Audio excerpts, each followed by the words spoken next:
मैं वादा कर रहा हूं, अब पिछले दोस्त को 10 साल देके ना, ये दोस्त को 4 साल समय दो आपके चंद्रायन गुट्टा में, मैं खड़े रहकर मेट्रो स्टेशन में आपको वोट मांगेंगे कि भाई इस बार चंद्रायन गुट्टा में कांग्रेस, ओबीसी को आपको ज्यादा प्यार है। ओबीसी के बारे में पिछले बार मैं फिशरमैन कम्युनिटी को टिकट दिया, मुद्राज कम्युनिटी को चंद्रायन गुट्टा से।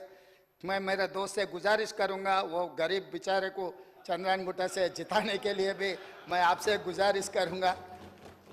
तो इसीलिए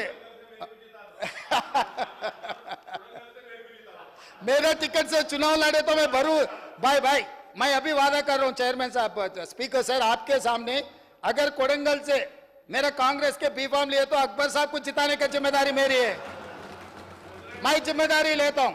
साहब का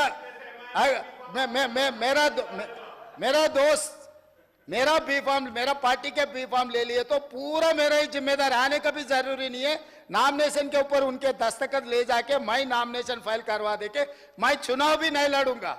उनका चीफ इलेक्शन एजेंट बनकर मैं कोडंगल में उनको जिता के लेकर आके वहां बिठाऊंगा, वहां पर नहीं, इधर बिठाऊंगा।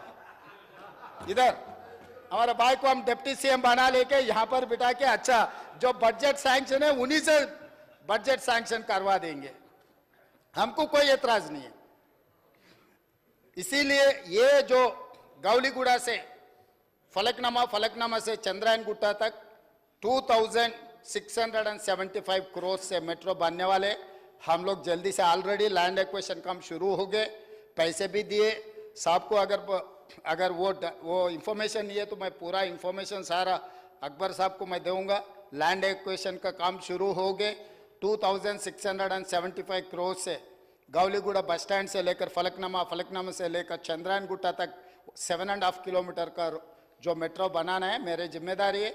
Being an MAUD and chief minister of Telangana, मैं उनको वादा कर रहा हूं आपके सामने, मैं मेट्रो रेल बना के दिखाऊंगा। धन्यवाद sir.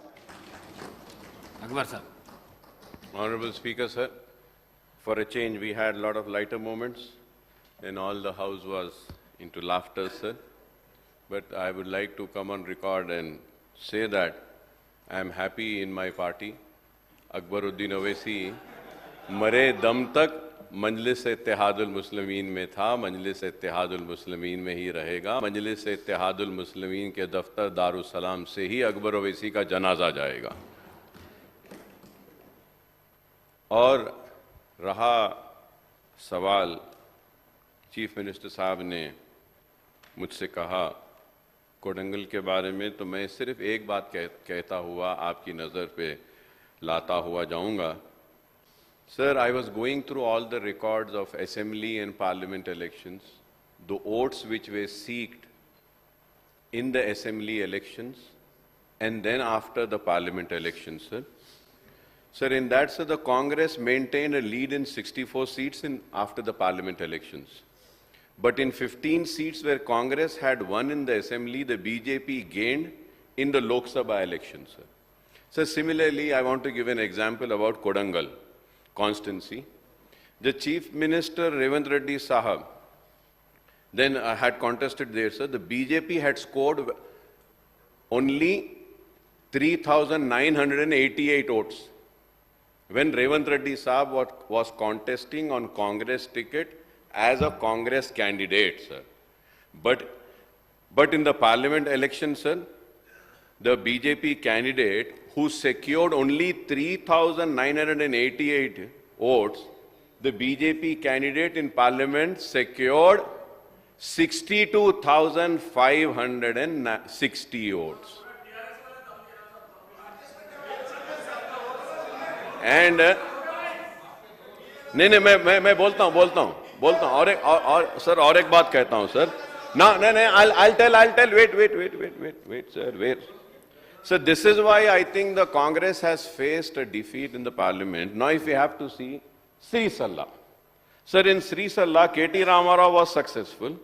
The BJP received 72,559 votes in Lok Sabha elections, sir, gaining the lead while it had secured only 18,328 votes in assembly, sir. सही है आपकी बात, मैं वो भी बता रहा हूं. लेकिन sir, I would like to come on record and say that, sir, You might be happy and celebrating with 8. I am your true friend. It is not a happy moment, sir.